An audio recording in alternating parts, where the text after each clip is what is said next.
A very good morning, one and all. Welcome back to Strategic Management class. So, yesterday evening, we started with this new topic called industry and competitive analysis. So, we discussed what is meant by an industry. So, industry is a group of firms producing a similar product or a same product. An example of industry can be a cement industry, steel industry, FMCG, consumer durables, like this. Similarly, we in order we also have done this particular industry analysis. We have seen the parameters which determine the industry analysis. How an organization carries out an industrial analysis. To carry out an industrial analysis, organization takes into consideration the five parameters, that is industry setting, industry structure, industry attractiveness, industry performance, and industry practices. So in yesterday's class, we discussed regarding the industry setting. We have seen what is meant by fragmented industry, which is confined to certain geographic locations or based on the seasonal demand it exists. Similarly, emerging industry, that those particular products and those particular industries which are not at entered into industry, which are still in the nascent stage. Similarly, we are taking the example of artificial intelligence based products in emerging industry. Similarly, we talked about transition industry, those particular products which have already been introduced, those particular markets or businesses which have already been introduced and people today are using. We are taking the example of e-retailing. E-retailing, when it started in when it started in the early 2010, it was considered as an emerging industry. Today, e-retailing is a transition industry.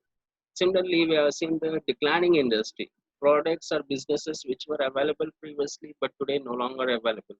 Right? Most of the products which are not technologically driven, right? Manual driven products or manual driven businesses are slowly becoming declining industries. So in light of that, we have taken the example of this particular floppy drives, how they became declined, and then today we are no longer using CDs also, laptops and other products which are coming, they are not coming with this particular DVD drive or CD drive. Now the shortcut has been carrying a pen drive. Okay, OTG cable and pen drive, they have become the emerging industry, right? So similarly, we discussed regarding the global industry, those particular businesses which are spread around the world, like FMCG, consumer durables, pharmaceuticals, this airline industry. So this particular industries are global industries which have got universal demand. And from the uh, investments point of view, from this particular organizations, from multinational organizations which would like to enter into new country, so when they look at the industry setting, they would be willing to invest their money in emerging industry, transition industry, and global industry. Right now, fragmented industry generally large multinational organizations don't click into, and declining industry, nobody would like to enter an industry which is becoming outdated or obsolete, because it's a sheer waste of money, time, and effort. Having discussed this industry setting, we also discussed regarding the industry structure, right? Based on the nature of the competition, right? We have got five different types. The first one is monopoly, where we have a single seller and many buyers. Monopolies have become very rare in the world and even in India. Today we are having only Indian Railways as monopoly, but this particular Indian Railway is also being transformed into oligopoly. Right? As I told you, this year in 2020 July, Government of India has invited private participation and private investments into this particular Indian Railways. They want private people to run their own trains in this particular Indian Railways. So they are trying to turn this, the only monopoly that we have today is Indian Railways. So they are trying to turn this monopoly into oligopoly.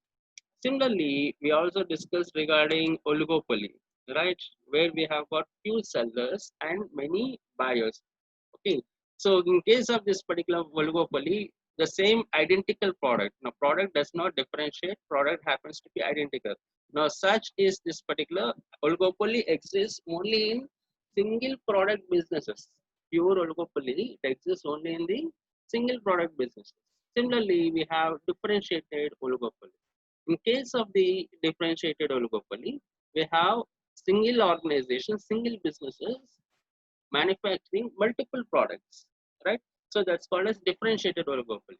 If you take steel industry, we have got iron and steel, regular steel, we have got stainless steel, we have got galvanized steel. So three different products. Galvanized steel is different, stainless steel is different, normal iron and steel is different.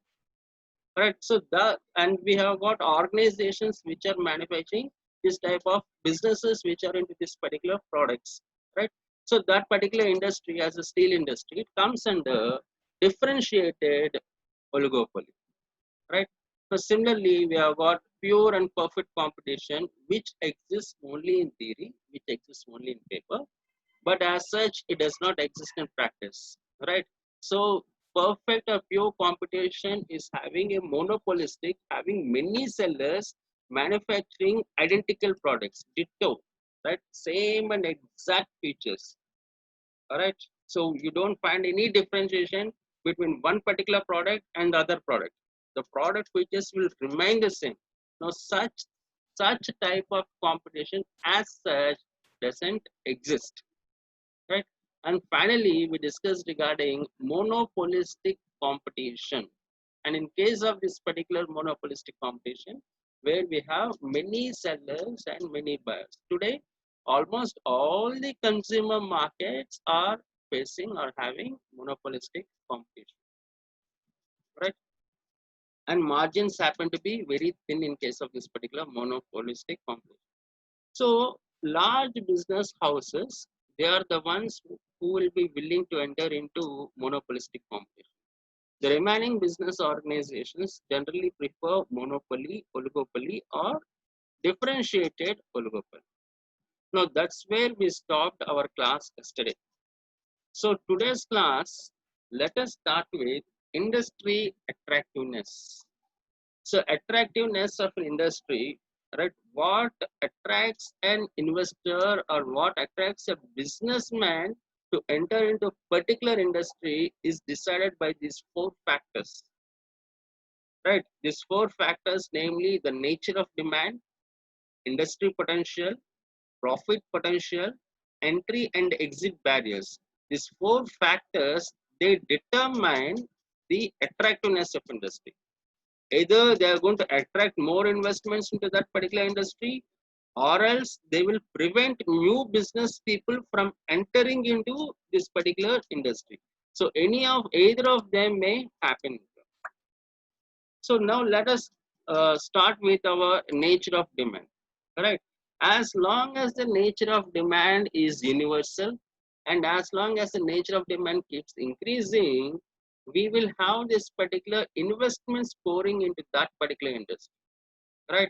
Pharmaceutical industry, we have a universal demand, and pharmaceutical industry is an evergreen industry because diseases never stop, right? And with these mutations happening in virus and bacteria, we are having new set of diseases coming in, and this particular set of diseases are becoming very, very fatal and lethal, right? So in such a scenario, the demand for pharma industry only keeps increasing as years pass by, right? And similarly, there are certain industries which are high risk at the same time high risk. Say, for example, technology-driven industries. Technology-driven industries, now these particular, the pace of the change of technology is very high. So what, I mean, the technology that we're using today may become obsolete at a very short time in the immediate future. Okay, so that particular demand is unpredictable, right? Say that their particular demand is unpredictable. Similarly, we have got those particular businesses which are becoming outdated, out of fashion, right? Now, generally, what happens in case of those particular businesses? The demand drops. The demand does not exist. So, based on this particular nature, right? Say if it's an evergreen market, demand is a universal demand, increasing demand, it's an attractive. If the demand is gradually decreasing, people are looking for alternatives, people are looking for substitutes, people are moving away from that particular product, then the nature of demand is decreasing. So it is negative, it doesn't encourage business people to enter into such businesses or industries. Next is the industry potential, right? Industry potential here in the sense at what rate is the industry growing? The industry potential in business is determined by CAGR, right? So what determines industry potential? CAGR. CAGR stands for compounded annual growth rate. Okay, compounded annual growth rate. So this compounded annual growth rate or CAGR, it determines the industry potential. In a layman's language, in a common man's language, we can say this particular industry potential as the turnover of that particular industry. Last year, what was the revenue volume? Right, for example, if you take this particular television market, last year the revenue volume might be 2400 crores. The previous year it should have been 1800 crores. The previous year, I mean 2 years back, it should have been like 1600 crores. So what is happening? This particular industry potential is increasing, right? So revenue size is increasing. So when revenue size is increasing, there is an equal opportunity for everyone to enter into that particular business and make money. So sometimes what happens, the industry potential declines. Say for example, calamity like COVID-19. So what has happened to the industry potential? Drastically decreased. Now COVID-19 is not the time to start new businesses, because existing businesses are not having customers. Existing businesses are struggling to survive, right? So there are some factors which determine the industry potential, right? Now, considering the factors to be normal, considering that we don't have any of these particular calamities or something, so industry potential is calculated based on our revenue that is being generated in that particular industry, right? So how do we calculate this particular CAGR? Okay, so last year, I mean previous year, it is if it is 100 crore 1000 crore market.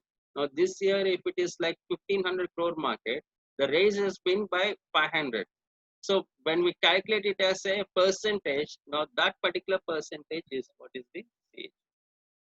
So industry potential determines if the industry has potential, industry potential in the sense, if the revenue size is increasing, it is attractive.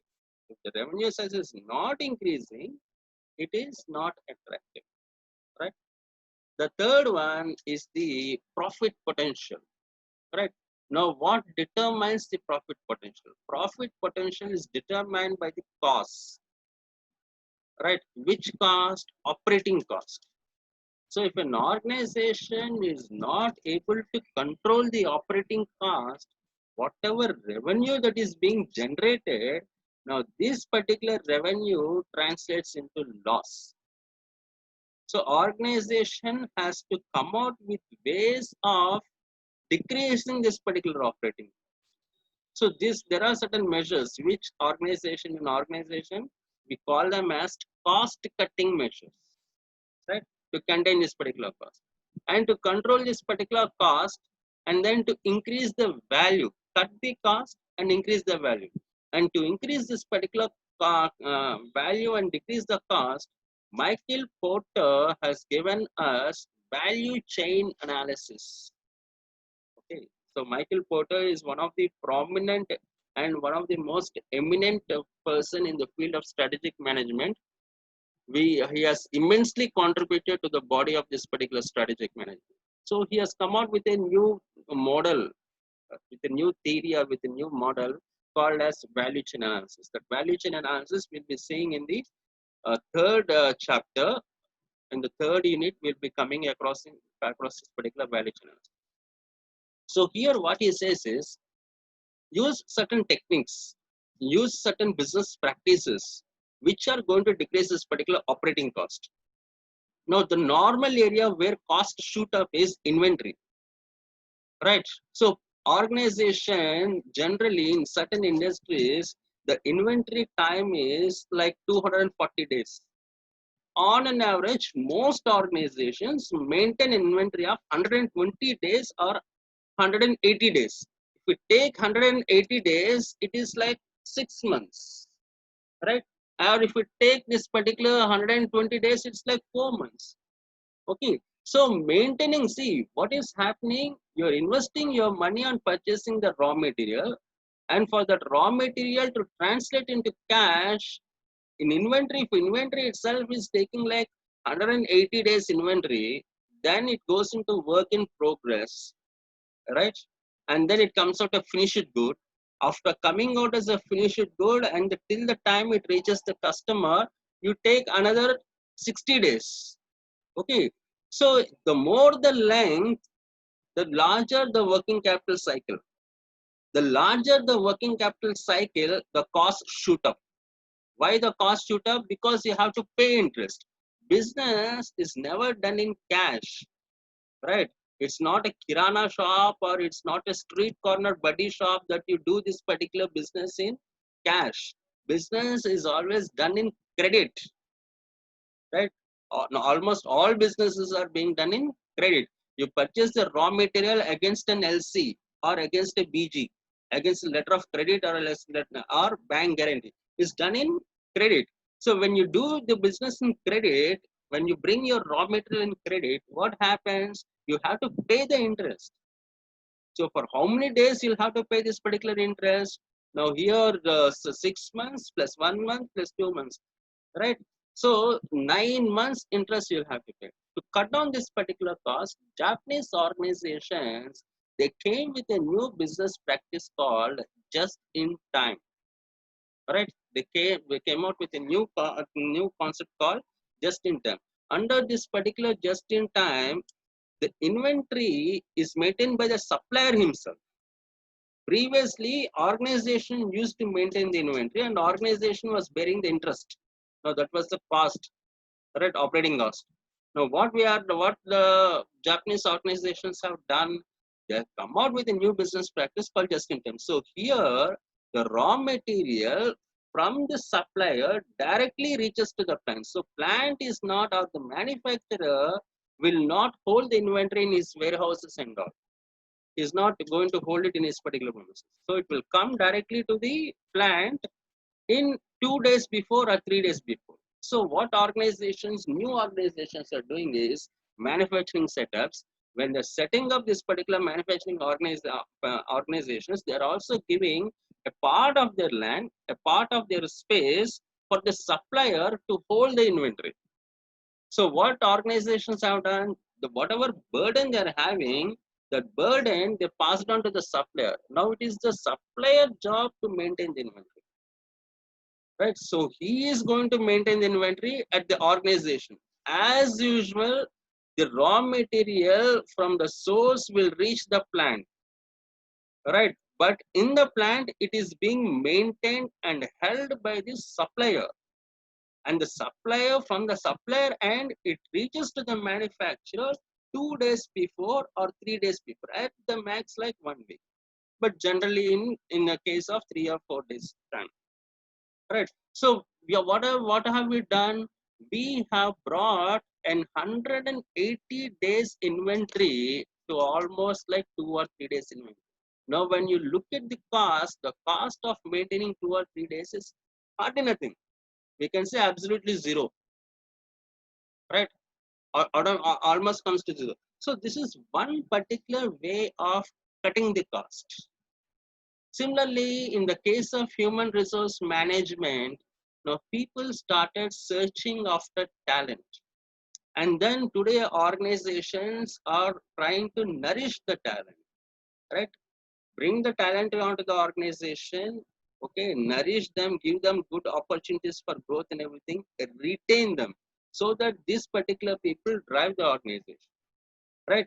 So the key persons, the highly skilled and the highly talented people in the organization, or the knowledge workers, The knowledge workers in the organizations are retained. So when we don't have attrition among the knowledge workers, down the grassroots level, remaining employees, they keep on resigning, they keep on retiring, or no, number of people leave, number of people join. Attrition happens. But if the key people in the organization, these highly talented, highly skilled people leave the organization, the cost of that attrition rate is 5 times the cost of the attrition rate at the grassroots level, or the cost of the attrition rate at the normal level. So today's organizations are focusing on decreasing the cost of attrition at the highly talented or high skill level. So there again, they are able to cut down the cost. Right. Similarly, in the field of this particular accounts, organizations today have come out with new softwares, they have come out with new accounting standards, accounting practices of cutting down the costs. Right, finding out those particular sources of finance, those particular sources of funds which are coming at a lesser rate of interest, or which are coming at an affordable rate of interest, not high rate of. So I mean, so at each and every step, what organization is trying to do is trying to cut the unnecessary cost, bringing it to the optimum level. Now, by doing so, by cutting down this particular cost and everything, what are we trying to do? We are trying to translate the revenue into profit. Now, that's the profit potential that we are talking about. And it is this particular profit potential that acts as attractiveness. So it's not, as a layman, let us not just look only at the profit. How much profit each of the organizations are getting, how much profit we can raise from the industry. No. Let us look beyond the profit. What are the operating costs that are involved? Can we control this particular operating cost? Can we bring them down and translate this revenue into potential? So this is again is an important factor in the industry attractiveness. And finally, the last factor in the industry attractiveness is entry and exit barrier. Entry and exit barrier, we have a full-time syllabus on this. I mean, this is a full-time topic. We'll be coming across this topic in the third unit. Now, let me just give you a glimpse. Entry barriers are those particular barriers which prevent an organization from entering into an industry, right? Okay, so factors which prevent an organization from entering might be high costs or high switching costs. Now, sometimes these particular people from a cartel and they don't allow a new manufacturer to enter by creating certain bottlenecks. The bottlenecks might be they put pressure on the supplier not to provide the raw material. And even if you are going to give the raw material, do not give graded or high quality raw material. Give low quality raw material to him, right? Because that fellow is going to be a competitor in the future. So such barriers, right? Similarly, putting pressure on these particular distributors, retailers, and wholesalers not to accept the new product. So these sort of unfair trade practices and sometimes these sort of restrictive trade practices, they also act as entry barriers. Similarly, exit barriers in case of B2B businesses, medium and heavy industries, right? In case of medium and heavy industries, where you invest hundreds of thousands of crores into that particular business, exiting for them from that particular business is very, very costly, right? Okay.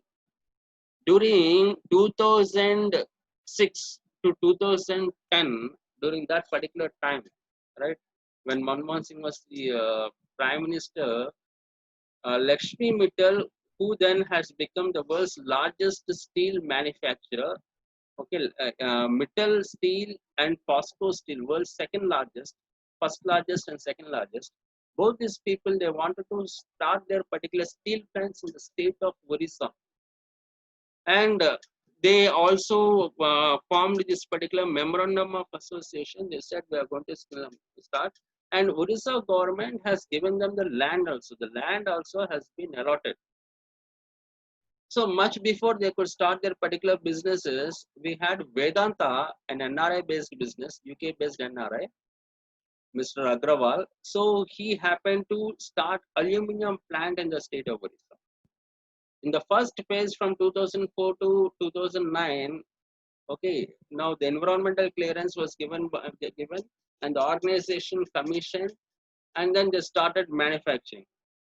In the second phase from 2009 to 2014, when the ministers and portfolios changed, now this organization was sent summons saying that you are creating ecological balances, you are creating environmental threat.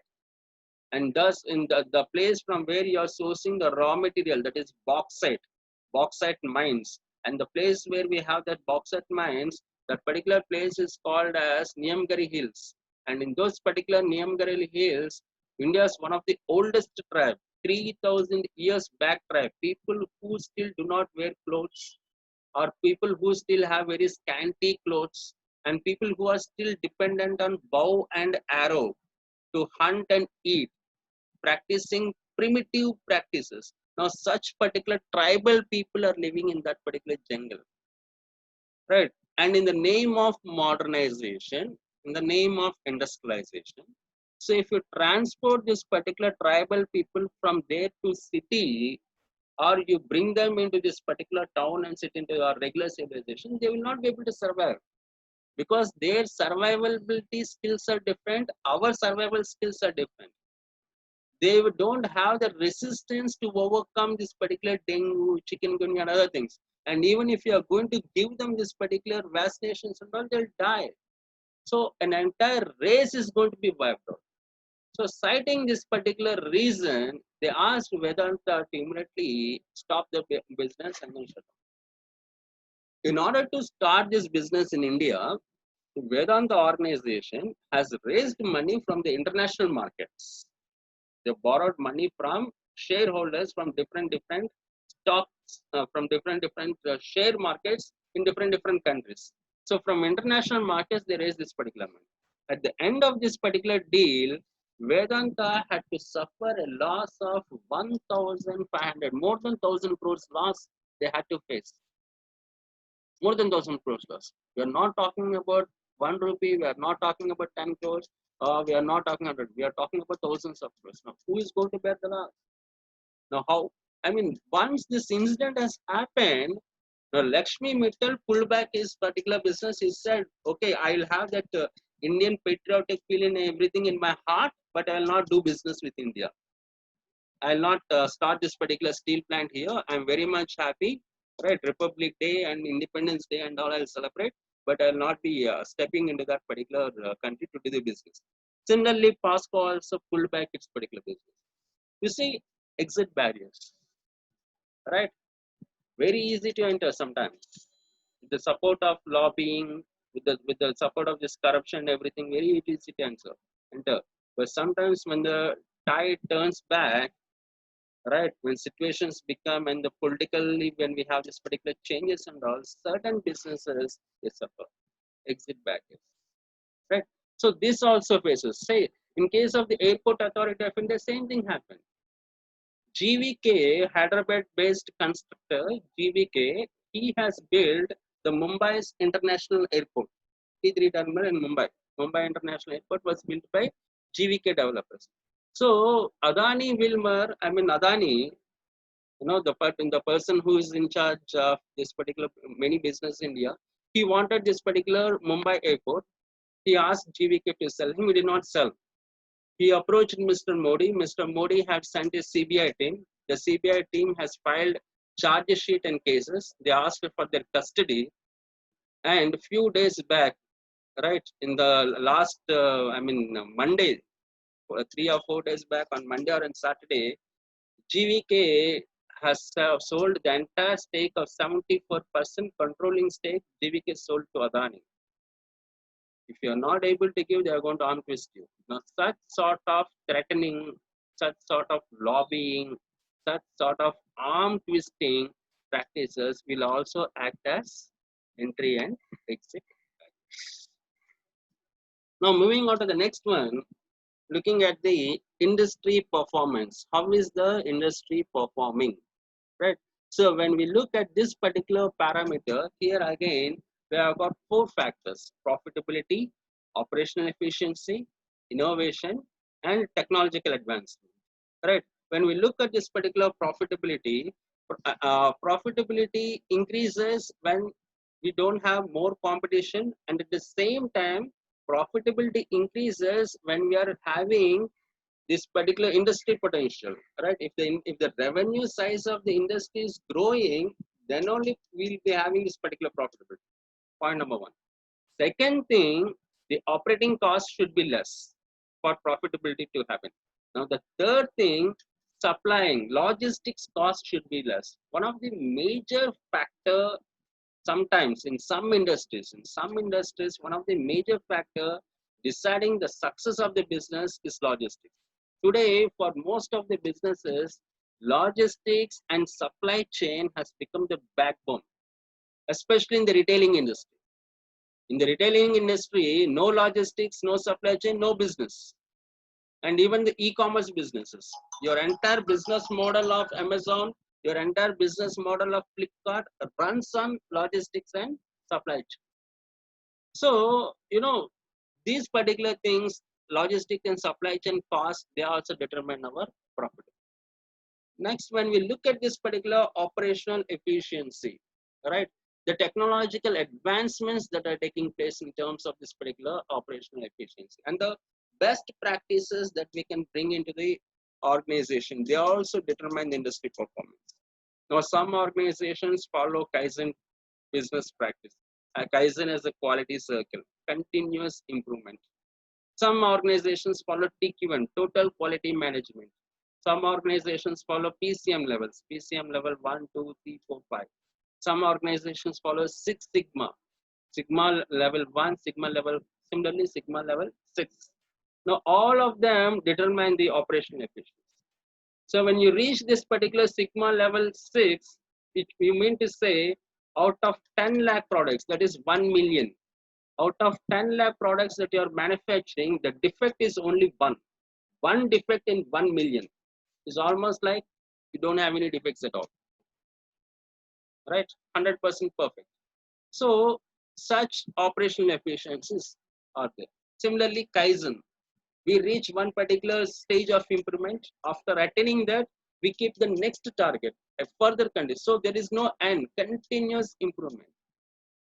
Okay, so these sort of operational efficiencies, they help businesses to get good clients, especially for original equipment manufacturers, right? Suppliers business depends upon their operational efficiency. The better the operational efficiency, the better the business. Right? Tire industry, MRF is known for the best tires. Now, why that particular quality? Now, why that particular brand name, that brand pull? Because of their operational efficiency. Next one, in the technologically driven industries and then in the product driven industries also. So today, innovation has become very, very important. Right? Now, what do we mean by this particular thing called as innovation? Innovation is applying creativity to the existing product. We are not going to change the product. The core product remains the same. We are going to make changes in the periphery and some of the features in the core product, we are going to make changes. Now, that's called as innovation. To help and make you understand better, let us take television. Innovation in television. Right? Initially, this idiot box was very fat. It's called as a fat idiot box. It used to be very lengthy. It used to be the breadth, the width used to be very good, because that particular time when it was a fat idiot box, the technology that was used was CRT technology, cathode ray tube. Cathode ray tube was used to display pictures in the television. Good olden days. Then replacing this particular cathode ray tube, plasma technology came. So this particular, from being fat, it has become mild, normal sized. And then we came with this LCD technology. And then it has become thin, right? And then from LCD technology, we came to LED technology.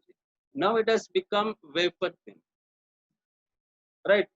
1980s or 1990s, when you have to purchase a television, a group of people used to go, and then we'll have to bring in this auto or in this rickshaw, right? And then we need 4 or 5 people to carry it, heavy built people, because it was so heavy. The cathode ray tube or the fat idiot box was very heavy, right? Today, if people want to purchase a television, they go on their bike, they purchase this particular TV, they keep it in on their lap. Now the person, that particular rider who's sitting in the pavilion, now the pavilion rider will be keeping it in his lap. Now the person who is driving will bring it home. You know, all you need is one particular person to carry, because it has become very lightweight, and at the same time it has become very easy to carry, right? Thin and lightweight. Okay. Now these sort of innovations are driving this particular technology. Right. So it's even in this particular, say in case of the cinema technology also, we had this particular 3D. Now to the last time in the year 2016 or 17, when Avatar was being launched, when Avatar made by James Cameron, the Hollywood movie which all of you know, Avatar movie, when it was being launched in India, a new technologically driven, theaters were launched. They are called as 4D theaters. So we generally watch 2D theaters, and then when we use this particular goggles, it becomes a 3D. Those images and everything, they come out of the screen, they come in front of you. You feel as if they are right in front of you. Now that is 3D technology. Now there came a new technology called as 4D technology 4 years back. Very limited theaters. That particular time, 2018, when we looked, there were only 4 theaters in India. Now by 2020, we do not know how many there are there, but very limited theaters. So 4D technology, if it is being very warm out there, now you will feel that warmness. And if it is being rainy, you'll feel this particular sprinkles falling on you. And if it is being cold, you'll feel that particular cold. And if it is being very windy, you'll feel that particular wind. So they have taken this experience, the experience of watching, they have taken to the next level. Now, that's the innovation, right? To feel the 4D technology, for that also you have to go to theater. Theater does not change. The place where you watch the movie is not changing. What has changed? The way you watch it, the experience changed. Now that has taken place because of innovation. So innovation is driving our consumer experience. So no innovation, businesses cannot stand out in the competition. No innovation, businesses cannot be there in the longer period of time. Okay. So now we have got less than 1 minute. Anytime this particular class may end up here. So we will resume our class tomorrow with technological advancements.